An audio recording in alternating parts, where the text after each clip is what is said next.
দুর্গাপুরের নাবালক ছাত্রদের আর্থিক প্রলোভন দেখিয়ে রক্তদান করানোর চাঞ্চল্যকর মামলায় পুলিশের বড়সড় সাফল্য।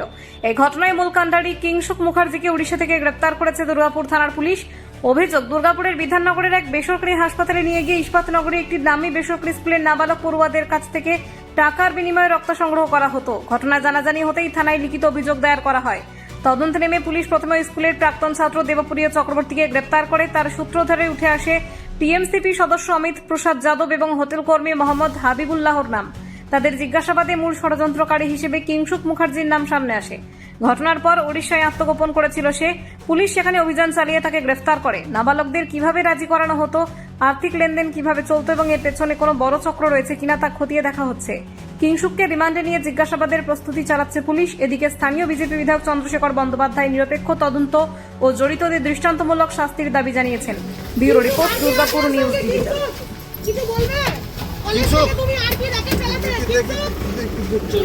কার সঙ্গে যুক্ত? কিংসুক কার সঙ্গে যুক্ত?